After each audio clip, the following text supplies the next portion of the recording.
Hola a todos. Hoy nos encontramos en este espacio semanal nuevamente que tiene como propósito acercarnos y discutir los temas que más les preocupan a los olvidados de Colombia durante el COVID-19.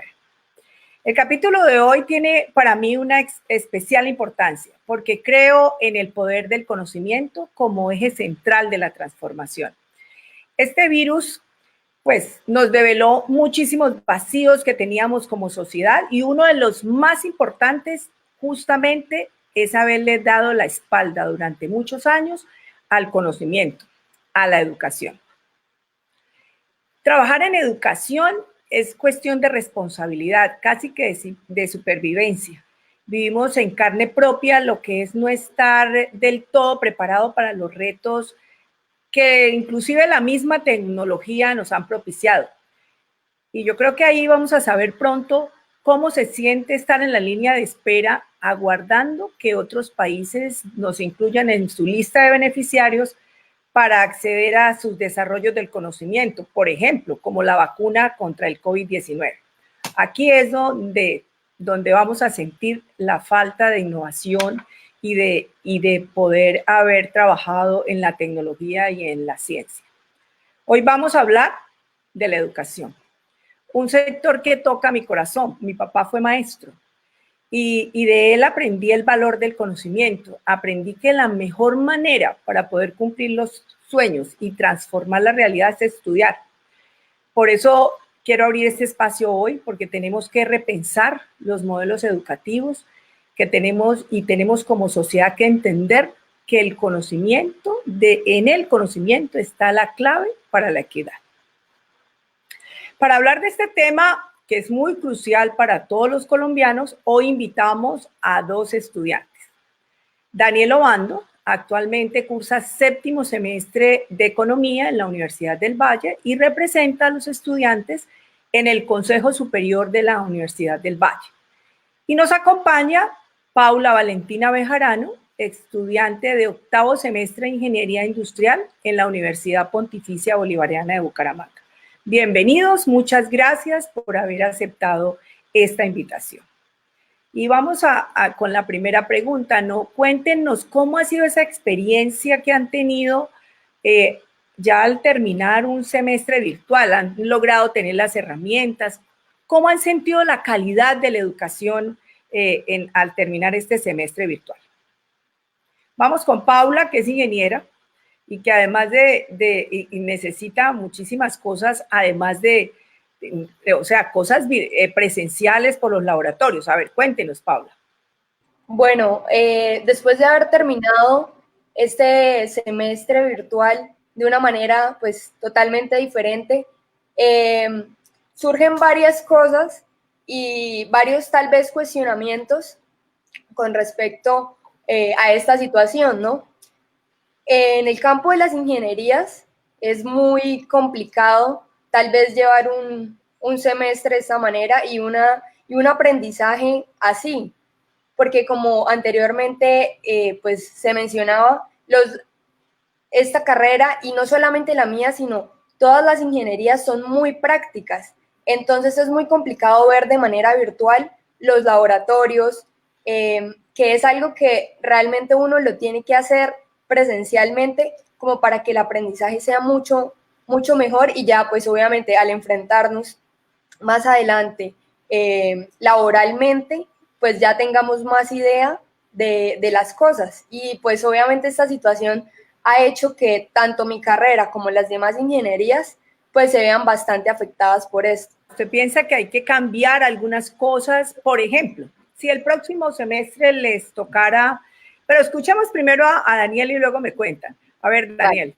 Decirles que ha sido un reto que nadie lo tenía en sus planes, un reto que ha puesto a prueba todas las distintas instancias de la universidad, los directivos, los profes y nosotros, los estudiantes de pregrado y de posgrado. Ha sido muy difícil, debo reconocer que para los estudiantes ha sido demasiado complejo este sistema de ver clases de forma remota a través de dispositivos y aplicaciones, porque no podemos desconocer que a pesar de los esfuerzos de todas las universidades por digamos que sobreponerse a la crisis.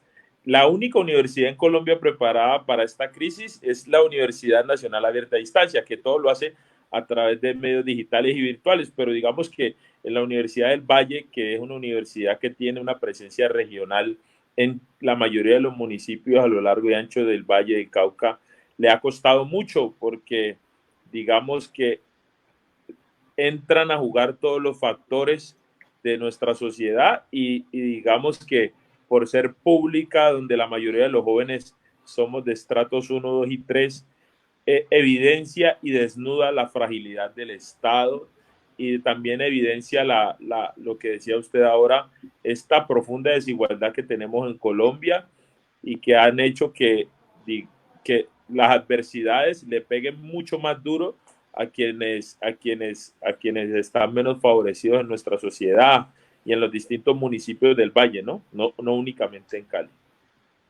¿Y usted cómo ha tenido las herramientas necesarias para poder estar en la educación virtual? Digamos que yo las he tenido parcialmente. Todos los videos, así como este, los hago a través de mi celular, ¿cierto? A través de mi celular los videos y las clases. ¿Cuál es el problema? Que como todo es digital, es muy difícil en mi situación porque todo lo que tenés que escribir, todo lo que tenés que leer, todo lo que tenés que hacer, lo tenés que hacer pegado a un computador. Y en mi casa, digamos que yo vivo con mis dos tías, mi prima y mi primo. Mi prima hace teletrabajo en el computador portátil y ella trabaja todo el día en el computador.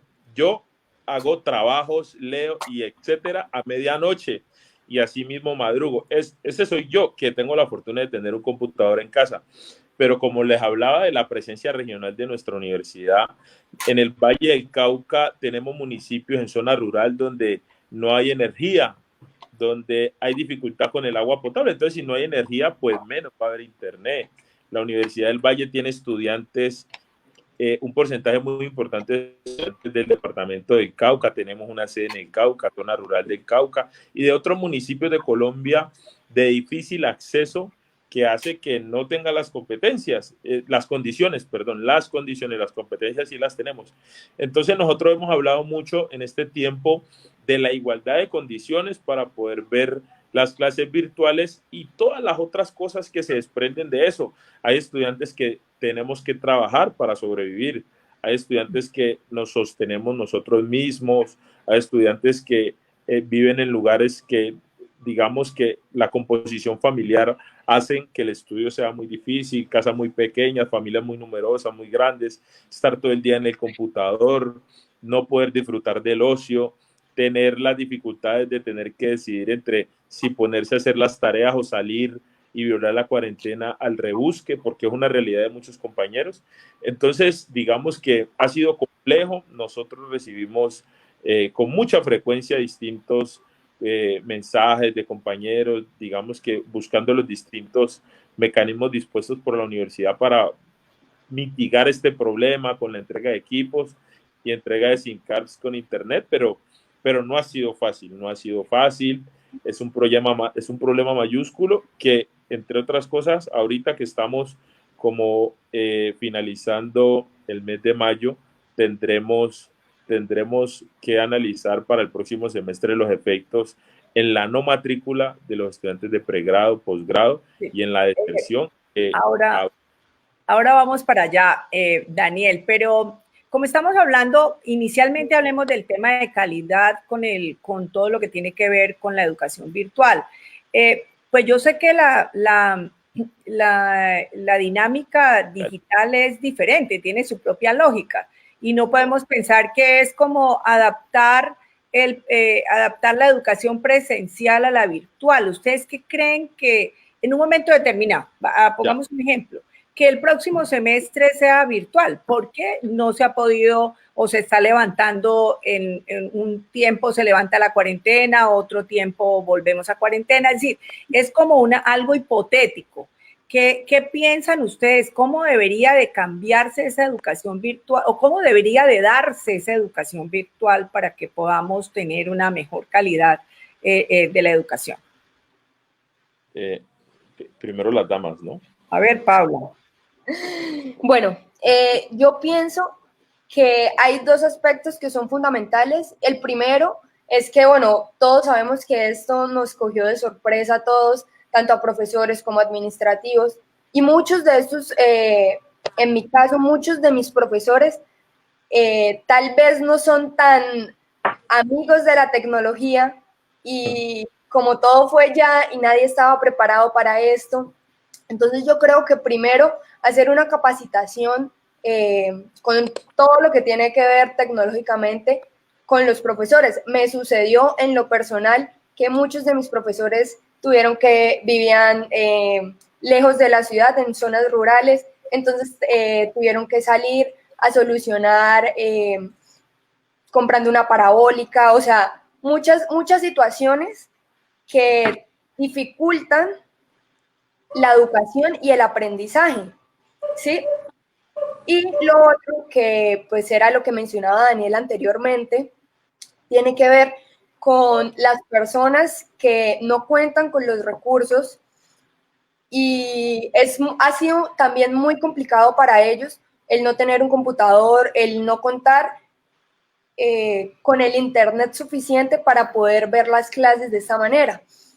En mi universidad, en la UPB, se estuvo haciendo también lo de los computadores, de intentar darle computadores y SIM cards con internet a los estudiantes que no tenían esta facilidad, sobre todo a los estudiantes que tenían que volvieron a su ciudad de origen y pues que el internet o la señal no es tan buena. Entonces, pues ellos intentaron de igual manera dotar a estas personas con cada uno de los implementos necesarios, pero aún así es muy complicado. Entonces, yo creo que si el otro semestre, pues independientemente de la deserción de estudiantes que vaya a haber, que es muy lógica por ya otros factores que tal vez más adelante hablaremos, yo creo que estos dos puntos son fundamentales, la capacitación tanto para el personal administrativo y de docentes y el poder dotar a todos los estudiantes con los implementos necesarios para ver el semestre de esta manera. Bien, ahora Daniel, muy bien. Ya, ahorita sí, digamos que ya la cogí, pues usted dijo precisemos alrededor de la calidad de las clases, ¿sí? Entonces ahí hay que ser muy puntual. Las clases, ahora con el esfuerzo de los profes, con el esfuerzo de los estudiantes, uno entiende y trabaja sobre sus clases, pero la verdad hay que decirla. Las clases hoy hacen parte como de una especie de tutorial que tenemos y digamos que esto obedece a cierta lógica, ¿cierto? Y es lo que ha traído la pandemia. La no presencialidad, la no presencialidad de los cursos hace que uno no tenga contacto con el profe. Entonces, el profesor siempre que estaba en el tablero haciendo una demostración, hay profesores que siempre ponen una cascarita y se equivocan en un punto, y luego te dicen, muchacho, el truco está aquí, lo despejamos de esta forma, o el profesor cuando te mira a los ojos, en la mirada sabe que no entendiste, o en la mirada cuando uno se ríe sabe que la cogió, etcétera, etcétera. El contacto con los profes es un elemento muy importante. Yo creo que es determinante en el aprendizaje y eso en este momento nos juega en contra por la pandemia del COVID-19. Hay otro elemento fundamental que ha sido muy complejo y es que nosotros por lo general en la universidad siempre tenemos la clase con el docente y aparte de la clase con el docente tenemos en algunas asignaturas monitorías y tenemos el horario de consulta del profesor. Entonces uno a veces no entiende X o Y cosa y siempre tener la disponibilidad de ir a la oficina del profesor porque siempre lo tenés ahí. El profesor nombrado está en su oficina, te va a explicar, etcétera, además de las monitorías. En este caso, las monitorías académicas han venido disminuyendo porque a duras penas podemos ver todos los cursos que tenemos que ver por aquí. Hay una ventaja y es que las clases quedan grabadas, pero aún así quedando grabadas no es suficiente.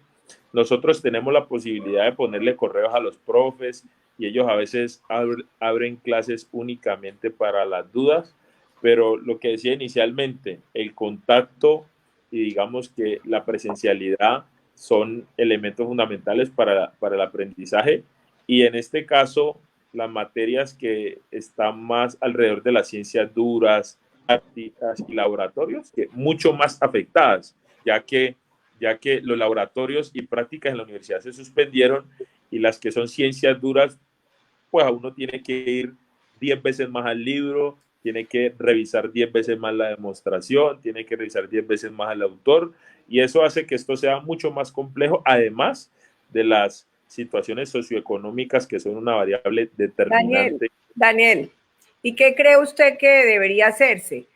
Ya nos dijo Paula que ella piensa que hay que capacitar a los profesores, el personal administrativo y darle las herramientas a los estudiantes. ¿Usted qué piensa? ¿Qué más se podría hacer? Porque de todas maneras, fuera de eso, si vamos a hablar de la educación, tenemos que hablar de pensum académico, tenemos que hablar de distribución horaria, o sea, otras cosas. ¿Qué piensa usted?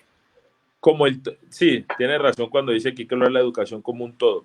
En este caso, la compañera dijo algo clave, y es que hay que capacitar mucho, hay que capacitarnos alrededor de las nuevas tecnologías, de editar los cursos de forma remota a través de aplicaciones. Hay que avanzar en ese crecimiento formal alrededor de cómo dar estos cursos por aquí. Estamos de acuerdo.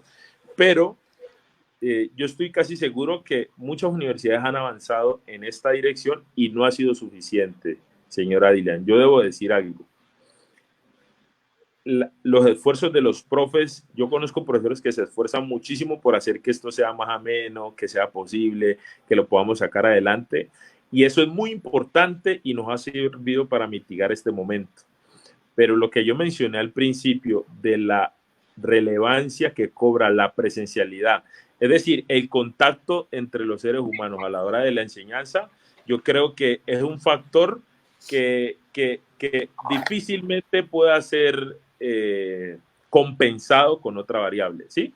De esta forma podemos terminar los cursos y adelantar los semestres, porque el mundo debe seguir, las universidades no pueden parar, pero sí hay que decir que la presencialidad es un elemento demasiado fundamental, y que la única que nos queda es crecer en estas alternativas digitales, en establecer más horarios y de pronto en multiplicar más como los profesores, los cursos, las asesorías estudiantiles, las monitorías, y como brindarle más elementos al estudiante para que no sea únicamente a través de la clase por donde pueda tener, digamos, que la oportunidad de aprender y entender los contenidos que ven sus materias, porque la presencialidad es indispensable.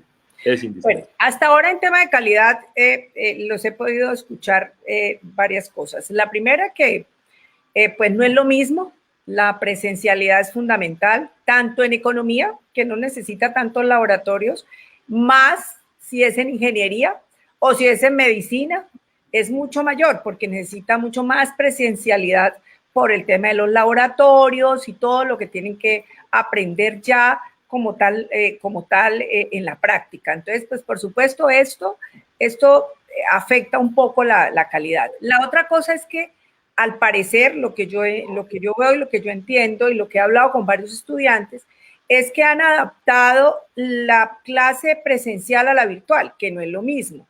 Y lo que decías, lo que decía Daniel, horarios diferentes, pensum distinto, más profesores capacitados, o sea, y los mismos estudiantes. Yo creo que eso es muy importante.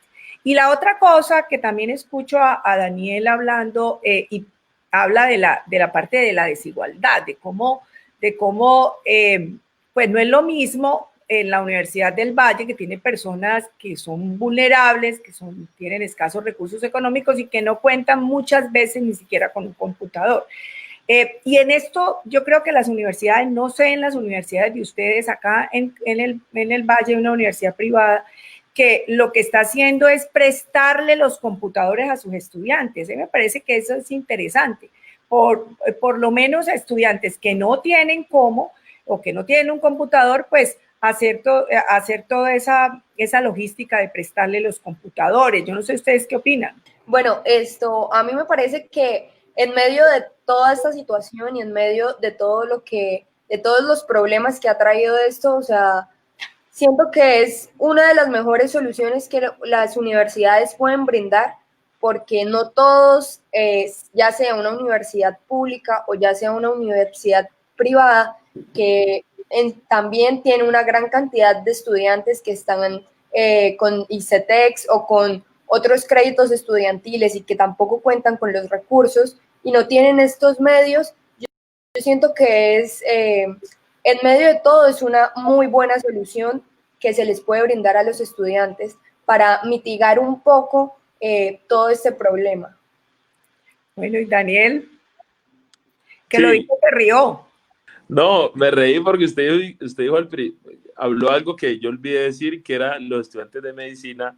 Yo tengo amigos que estudian salud y me dicen que anatomía es durísimo. Entonces yo no me imagino ver anatomía y las cosas que hacen en el anfiteatro de forma virtual. Digamos que es mucho más complejo. Ahora bien, para hablar de las estrategias abordadas en las distintas instituciones, es muy importante. Yo creo que esto es algo que muestra en ocasiones el corazón de la gente, ¿no? El corazón de la gente del departamento, el corazón de los colombianos, ver que afloran distintas expresiones de solidaridad institucionales y paralelas a esta, ¿no?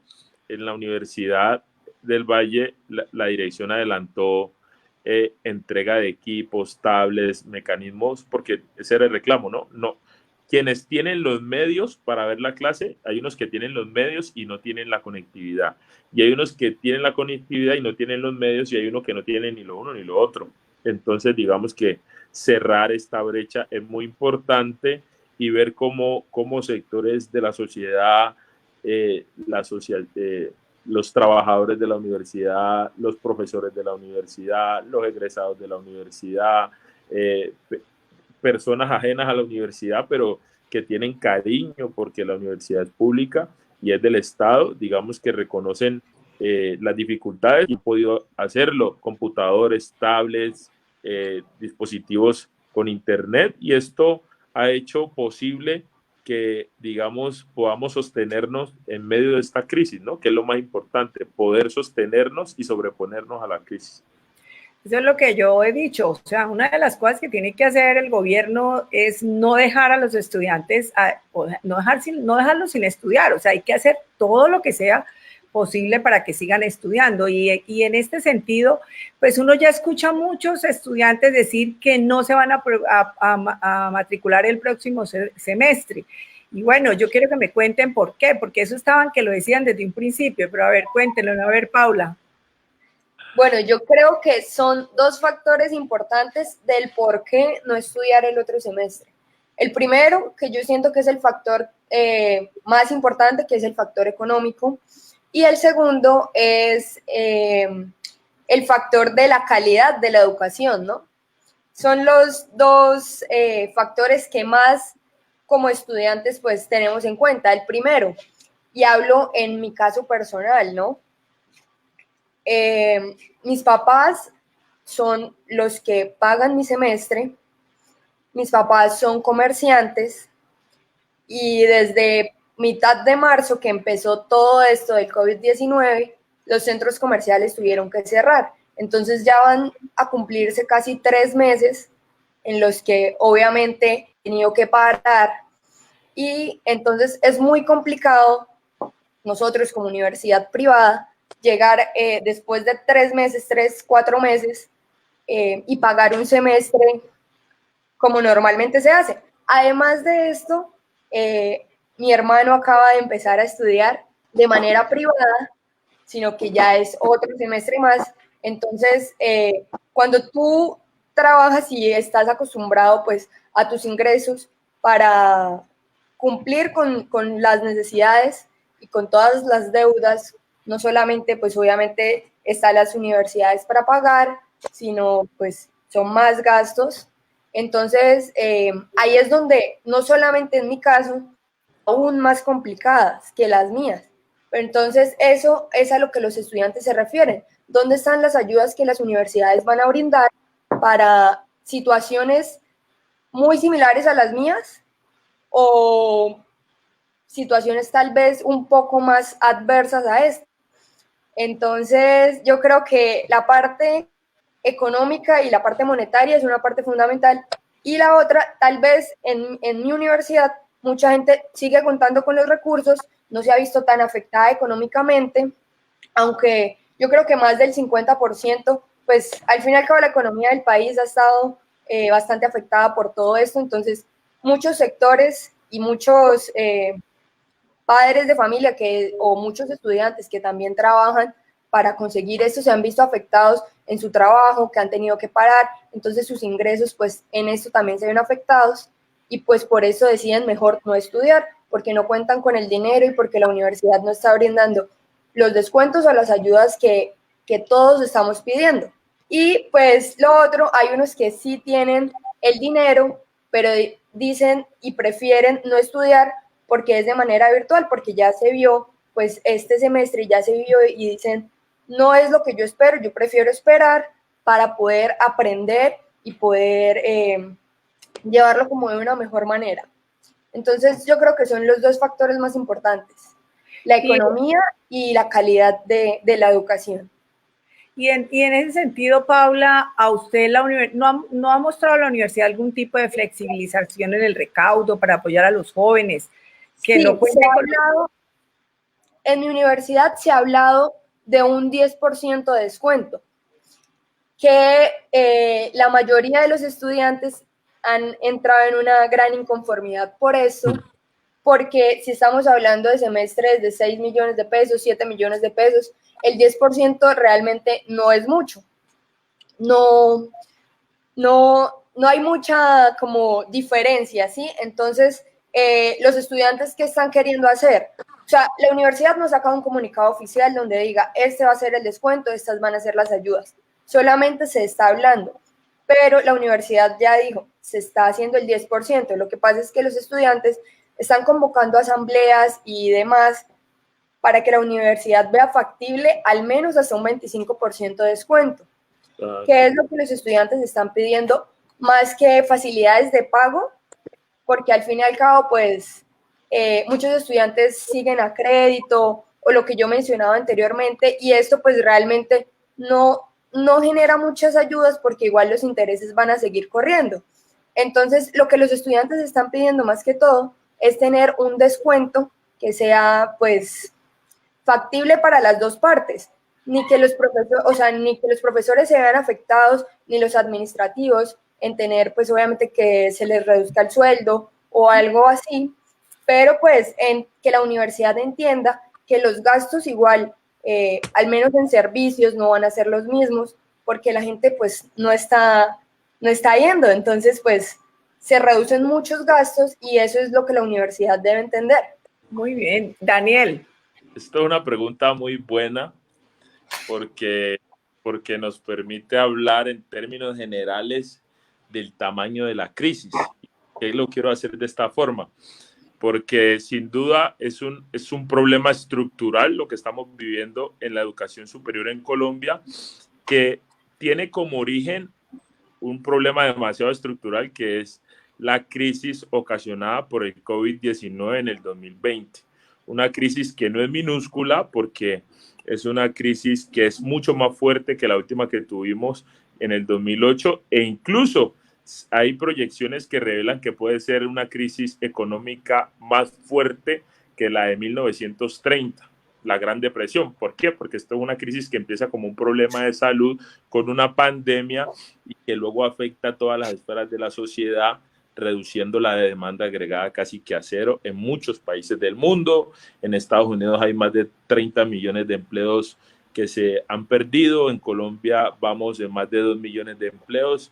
Además de que la cuarentena golpea muy, muy, muy fuerte a la informalidad, porque nadie puede salir y porque las restricciones hacen que no pueda haber informalidad. Y como bien sabemos, en nuestro país la informalidad es de más del 40%. Yo creo que es más de la mitad. Casi 50%. Sí, señora. Según los subregistros, y pues también teniendo en cuenta los datos oficiales del DANE, la informalidad. ¿Eso qué ocasiona? Que haya una crisis grande en que los hogares colombianos no tengan ingresos y que los hogares, al no tener ingresos, no puedan sostener su calidad de vida, ¿sí? Ya hablaba yo en mi clase de metodología de la economía en Hall hasta los RBC en cómo modelaban la economía a través del consumo y la teoría del ingreso permanente. Es una teoría que supone que no hay crisis y que las únicas crisis vienen producto de los efectos de los choques tecnológicos. Digamos que no dimensionaban que había crisis como guerras o como pandemias, cosa que nunca había pasado a este nivel. Y digamos que la reducción de los ingresos de la gente hace que, por ejemplo, hace 3 semanas todo el mundo estuviera hablando de que necesitábamos mercados y de que la gente no tenía cómo comer y cómo estar 1, 2. Entonces hemos visto los problemas que han habido en que el Estado ha tenido que subsidiar bueno, no ha subsidiado, digamos que no ha hecho cortes al pago de los servicios básicos de agua y energía, de internet sí lo están haciendo los cortes, el gobierno nacional y el departamental han entregado bonos y ayudas que tienen que ver con la alimentación. Entonces todo esto ha hecho que la educación se vea metida en este problema, ¿sí o qué? Entonces, Valentina nos habló un poquito de la educación privada, ¿cierto?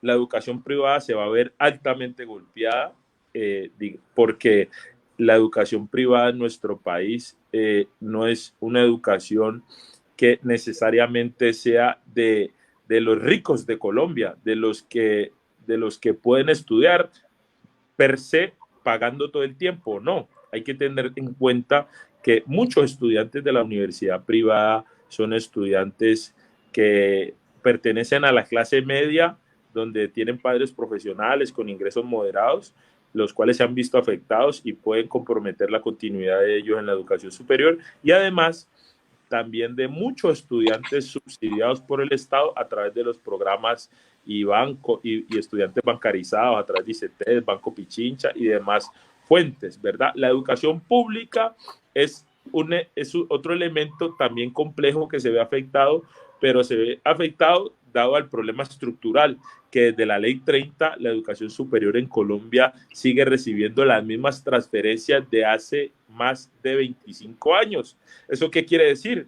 Que la Universidad del Valle hace 25 años no tenía 7 campus, ni tenía todos los estudiantes que tienen pregrado, ni los que tienen posgrado, ni los grupos de investigación, ni sus sedes, ni la capacidad administrativa, ni los grupos en conciencias. Es decir, la complejidad de las universidades está, digamos que difícilmente atravesada por la crisis. Entonces, las universidades tuvieron que sobrevivir mucho tiempo con recursos propios. ¿Qué son recursos propios? Unos recursos que recaudan a través de convenios, investigación, matrícula en posgrados. Y la universidad pública tiene un problema, y es que todas las universidades del sistema universitario estatal tienen un porcentaje muy cercano al 50% de sus recursos disponibles que tienen como origen los recursos propios. Y los recursos propios hoy tienen una disminución en la Universidad del Valle de cerca del 40%. El 40% de los recursos propios han disminuido en la Universidad del Valle. Ahora vamos a ver las demás universidades en Colombia que no tienen el nivel de complejidad que tiene una universidad tan importante como esta para el país. Digamos que la crisis lo golpea más duro, ¿sí? ¿Qué va a pasar en el corto plazo? La dificultad principal para que los estudiantes puedan seguir matriculados en la educación superior, aparte de los efectos adversos que tiene la modalidad virtual, pues con la modalidad virtual tendremos que seguir porque el mundo se va a reinventar y no es únicamente el sector de educación, van a ser todos los sectores. Pero la matrícula financiera, lo que hablaba Paula Valentina, que la universidad ya pretende hacer una reducción del 10%, la matrícula financiera en nuestra universidad, que debemos reconocer que no es tan alta, pero a pesar de no ser tan alta, también golpea. ¿Por qué?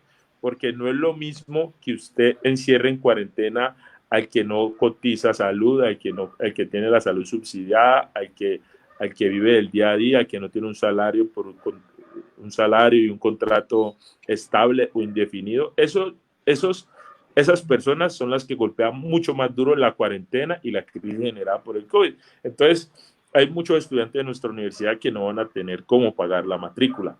El sistema universitario estatal le dijo al Ministerio de Educación, les dijo, mire, nosotros en el recaudo hemos tenido un déficit muy importante en esta pandemia que asciende a los 400.000 millones de pesos. 400.000 millones de pesos. Hasta esta semana, como el 19 de mayo, el gobierno dijo, listo, ustedes tienen un problema de 400.000 millones de pesos, nosotros vamos a hacerle unos alivios financieros. Mucha gente dijo, muy bien, pues vamos a hacer alivios financieros para pregrado, posgrado, no sé qué. Los alivios financieros que propone el gobierno son de alrededor de 97.000 millones. Y 97.000 millones que se van a distribuir en las 32 universidades del SUE, digamos que recursos importantes, porque no lo podemos desconocer, pero que no son suficientes. No son suficientes para poder, digamos que, compensar la matrícula financiera. Yo pienso que se necesitarían como 300.000 millones. Eso, más o menos es eso. Y a nivel nacional, ya se oyen voces en Santander, en la UIS, matrícula cero para los estudiantes de educación superior, en el Atlántico, en el Caribe, en el Pacífico, en el Valle y en el interior del país. Mucha gente empieza a decir matrícula cero, matrícula cero. Lo que pasa es que el gobierno le hace exenciones a los grandes emporios económicos. ¿Quiénes son los únicos que no se han visto afectados en la crisis de forma pronunciada? El sector financiero, los bancos. ¿El gobierno qué hace? El gobierno les hace... como dirían algunos congresistas, les hace regalos tributarios y le hace, ¿cómo fue que dijo la otra vez el Congreso? No al paquetazo. Entonces el gobierno nos mete unos paquetazos y les hace unos super subsidios y le tira unos salvavidas. Entonces el gobierno hoy piensa en subsidiar a los clubes de fútbol que toda la vida han sido ricos. Daniel, usted lo que dice es que debe ser gratuita y que lo debe pagar el gobierno. Yo también estoy de acuerdo. El Estado.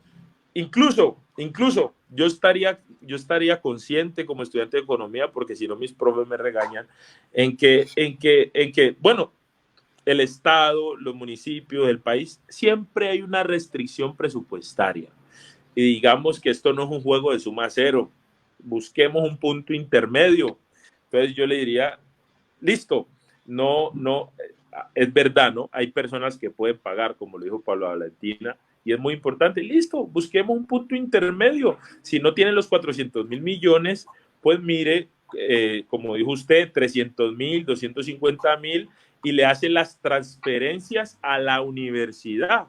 Así la universidad tiene liquidez. Hay otra cosa que es muy importante decir de la Comisión Financiera del Consejo Superior, por ejemplo, de Univalle. Sabemos que gran parte de los recursos propios que genera la universidad y de lo que genera en matrícula va para el pago de profesores contratistas, para monitorías y para bienestar estudiantil, que son elementos los cuales en esta crisis las universidades tendrán que hacer esfuerzos muy pronunciados por duplicar o triplicar los esfuerzos y las inversiones en estos campos, porque solo así podemos sostener la virtualidad. Daniel, la propuesta suya, caracterizar los estudiantes. Sí, yo diría, como propuesta general, que el gobierno asuma el déficit de las universidades públicas en el recaudo en matrícula. Yo creo, para generalizar y para no ser egoísta, digamos que de la concepción del problema, es importante decir, como dijo Paula Valentina, que las universidades privadas tienen en este momento unas reducciones en sus gastos y en sus costos importantes que se pueden trasladar a la matrícula de los estudiantes. Si usted tiene las reducciones de los profesores que tenían que desplazarse, de no sé qué, usted puede permitir que trasladarle las reducciones de los gastos de la universidad a la matrícula. Los estudiantes de las universidades públicas, digamos que tenemos un problema distinto, pero en las privadas yo creo que una reducción cercana, como dice Valentina, del 25 o el 30% pueden hacer que digamos, en medio de esta pandemia se pueda amortiguar un poquito el efecto económico. Daniel, en las públicas, la propuesta es, uno, que el gobierno nacional aumente los recursos y que le haga la transferencia a las universidades para que de esa manera las universidades tengan caja, tengan flujo y así de esa manera pues los estudiantes paguen. Los que no tienen nada paguen cero matrícula. Los que pueden tener algún tipo de pues que tengan más recursos, pagar un porcentaje de la matrícula. ¿Es más o menos la propuesta o no? ¿Esa es la propuesta más o menos? Sí, la voy a precisar. Que el Estado haga la transferencia y asuma la matrícula de los estudiantes de estrato 1, 2 y 3 que tengan muchas dificultades para el pago. Esa información las tienen las universidades. Las universidades tienen información de quiénes son. Y quienes puedan, en efecto, para, digamos, tratar de ser demócratas, porque hay que entender que en nuestra universidad la matrícula no es tan alta como en otras regiones, puedan, digamos que, poder estudiar y poder seguir con el semestre académico 2022. Bueno, muy bien. Ahora yo quiero preguntarle a Valentina. Por ejemplo, le quiero como contextualizar algo de una universidad privada que yo pues conozco y sé que están haciendo todos los esfuerzos. Pero, por ejemplo, ellos qué dicen, si nosotros rebajamos la matrícula, un porcentaje de la matrícula a todos, allá en esa universidad hay muchas personas que son de escasos recursos, que además le ayudan a la universidad a pagar sus semestres. Entonces, esas personas no van a poder entrar porque no van a tener los recursos para poder hacerlo. Entonces, ¿qué proponen? A ver si usted qué opina. ¿Qué proponen? Pues los que tienen, se caracterizan los estudiantes, los que tienen para pagar, pues pagan. Y nosotros podemos darle un descuento hasta del 50% a los estudiantes que son vulnerables. Paula, cuéntenos usted qué propuestas están haciendo ustedes los estudiantes de las universidades privadas para poder mitigar un poco esta problemática económica para matricularse. Bueno, lo que están haciendo y lo que se está proponiendo, lo que los estudiantes están proponiendo es un descuento que sea del 25 al 30%, que se considera según los estudios que se han podido hacer sobre los ingresos y sobre todos los costos que tiene la universidad. Se está hablando de un 25 al 30%, que sea lo justo para todos, en donde ni los profesores ni los administrativos se vean afectados con sus sueldos o con alguna reducción de sus sueldos, ni los estudiantes se vean afectados en pagar un semestre al mismo costo como si fuera presencial, teniendo en cuenta primero pues el sector financiero, como lo decía anteriormente, y teniendo en cuenta que estudiar virtualmente es totalmente diferente a estudiar presencialmente. Entonces ahí es donde yo hablaba de los recursos que la universidad se ahorra, por decirlo así, y un ejemplo muy claro son los servicios. La luz obviamente no va a ser no va a ser lo mismo que paga cuando los estudiantes están presencialmente ahorita. El mantenimiento de los equipos no es el mismo. Son los factores que las universidades privadas deben tener en cuenta para que eso se vea reflejado en las matrículas de los estudiantes. Es más que todo eso lo que los estudiantes están planteando a los administrativos y a los directivos de las universidades. Listo, entonces yo quisiera como hacer unas reflexiones finales de todo lo que hemos hablado. Primero, pues, dos cosas importantes en este momento que se termina el semestre virtual. Uno, que es el económico para las próximas matrículas. Entonces, ustedes, la universidad pública que se ha subsidiado por el gobierno nacional, las matrículas cero de los estratos 1, 2 y 3, creo que eso es muy importante. Segundo, cuando se habla de universidades privadas, ustedes proponen el 25 al 30% de descuento, trasladando esa disminución de costos operativos de la universidad, trasladándoselo a la matrícula de los estudiantes. A mí me parece que esa es también una muy buena propuesta. El ICETES, pues también debe continuar con las medidas como periodos de gracia, ampliación de plazos, disminución de intereses, líneas de crédito flexibles y planes de alivio, que eso lo han venido haciendo el ICETES, que me parece que es muy importante para estas personas. La otra cosa es la calidad de la educación desde la virtualidad. Y ahí en ese caso, pues usted se habla de que no debe haber los mismos mecanismos de la educación presencial en la virtual, sino que debe haber otras cosas de capacitación de profesores, capacitación de administrativos, el poder lograr que hayan otros pensum, otras metodologías, distribución de horarios, cargas de horas pues para estudiar. La otra cosa que me parece importante es que lo hablamos, que algunas universidades lo están haciendo, es garantizarle entre el Estado y las universidades a los estudiantes las herramientas en su casa, o sea, o prestarle los computadores o darle la posibilidad de créditos de pronto para que puedan comprar sus propias herramientas. Eso es fundamental para poder lograr que todos tengan la posibilidad de estar de tener la educación que deben de tener, porque ahora lo que tenemos que hacer es que todos nuestros jóvenes estén estudiando.